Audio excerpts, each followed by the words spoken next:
बेहद विशेष खबर है ये, क्योंकि परीक्षा संशोधन बिल अब कानून का रूप ले चुका है। राष्ट्रपति ने इसे मंजूरी दे दी है। भारत सरकार ने प्रतियोगी परीक्षाओं में धोखाधड़ी रोकने के लिए लोक परीक्षा अनुचित साधनों की रोकथाम संशोधन अधिनियम 2026 को राष्ट्रपति की मंजूरी मिल गई है।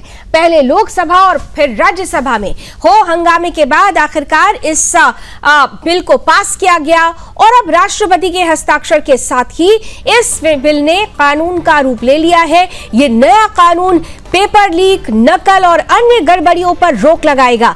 संशोधन में उल्लंघन करने वालों पर कड़ी सजा का प्रावधान है। भारी जुर्माना है, 10 साल तक की सजा है, 10 साल तक की कैद और 10 करोड़ तक के जुर्माने का भी प्रावधान रखा गया है। इन सब के बीच भारत में प्रतियोगी परीक्षाओं की पारदर्शिता बनाए रखने और गड़बड़ियों पर लगाम लगाने के लिए सरकार ने बड़ा कदम उठाया। लोक परीक्षा अनुचित साधनों की रोकथाम संशोधन अधिनियम 2026 को राष्ट्रपति की मंजूरी मिल गई है। राष्ट्रपति की सहमति मिलते ही ये नया संशोधन विधेयक अब देश भर में कानून के रूप में लागू हो चुका है। इस नए कानून का उद्देश्य सार्वजनिक परीक्षाओं में होने वाले पेपर लीक, नकल और धांधली पर रोक लगाना है। हाल ही में संसद के दोनों सदनों के पास होने के बाद इसे अंतिम स्वीकृति के लिए राष्ट्रपति के पास भेजा गया था। राष्ट्रपति की मोहर लगते ही इस कानून ने पूर्व में लागू लोक परीक्षा की अधिनियम में कई बड़े संशोधन किए हैं। तो बड़ी और अहम खबर यह है कि राष्ट्रपति द्रौपदी मुर्मू ने संशोधन बिल पर हस्ताक्षर कर दिए हैं और इसी के साथ लोक परीक्षा संशोधन बिल अब बिल नहीं बल्कि कानून का रूप ले चुका है। नकल तंत्र में नकल माफिया के तंत्र को तोड़ने के लिए, उसे ध्वस्त करने के लिए कड़े प्रावधानों के साथ, हालांकि 2024 में ये कानून लाया गया था, लेकिन नकल रुकी नहीं और इसके बाद जिस तरीके की परिस्थितियां बीते दिनों बनी, पूरे देश ने ये देखा और आखिरकार सरकार ने बड़ा समाधान निकालते हुए इस कानून को और कड़ा करने का प्रावधान इसमें जोड़ते हुए जब इस बिल को, इस विधेयक को संसद के पटल पर रखा, खूब हो हंगामा हुआ, विपक्ष की घोर राजनीति हमने देखी, लेकिन आखिरकार लोकसभा और फिर राज्यसभा से पास होने के बाद अब राष्ट्रपति ने भी इस बिल पर हस्ताक्षर कर दिया और हस्ताक्षर के साथ ही अब लोक परीक्षा संशोधन बिल ने कानून का रूप ले लिया है। दिल्ली ब्यूरो चीफ सौरभ तिवारी इस खबर पर विस्तार के साथ जुड़ रहे हैं। सौरभ, सबसे महत्वपूर्ण बात यह है कि राष्ट्रपति के हस्ताक्षर के साथ ही अब इसने कानूनी रूप ले लिया है, लेकिन विपक्ष की राजनीति थमने का नाम नहीं ले रही है। ये कितनी बड़ी तस्वीर, नकल माफिया तंत्र को तोड़ने के लिए कितनी बड़ी तस्वीर अब मानी जाएगी? राष्ट्रपति के हस्ताक्षर के साथ ही कानून सामने है। जिस तरह से देखिए, लोकसभा और राज्यसभा से ये बिल पास हुआ है और लोकसभा और राज्यसभा दोनों में जमकर हंगामा हुआ और जिस तरह से राहुल गांधी के बयान को लेकर जिस तरह सदन कई बार स्थगित करना पड़ा, चाहे मल्लिकार्जुन खड़गे हो, चाहे प्रियंका गांधी हो, तमाम कांग्रेस के नेता हैं, वो उन्होंने जो भाषण दिया उसके बाद जो केंद्र सरकार के वरिष्ठ मंत्री हैं किरेन रिजिजू, उन्होंने कई बार ऑब्जेक्शन उठाया। अब देखिए, अब तो बिल की मंजूरी मिल गई है राष्ट्रपति के द्वारा, तो अब जाहिर सी बात है जिस तरह से विपक्ष है अभी भी राजनीति कर रहा है। कल आपने सुधांशु त्रिवेदी को सुना है कि क्या जो विपक्ष है, जो उन्होंने केंद्र सरकार के लिए मापदंड तय किए थे, धर्मेंद्र प्रधान का इस्तीफा मांगा था, क्या कर्नाटक में, झारखंड में, पंजाब में क्या अपने शिक्षा मंत्रियों का इस्तीफा लेगा?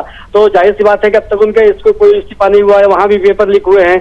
ऐसा तो है नहीं कि केवल बीजेपी शासित राज्यों में पेपर लीक हुआ है, चाहे कांग्रेस की सरकार रही हो, चाहे बीजेपी की सरकार रही हो, हर जगह पेपर लीक हुआ है।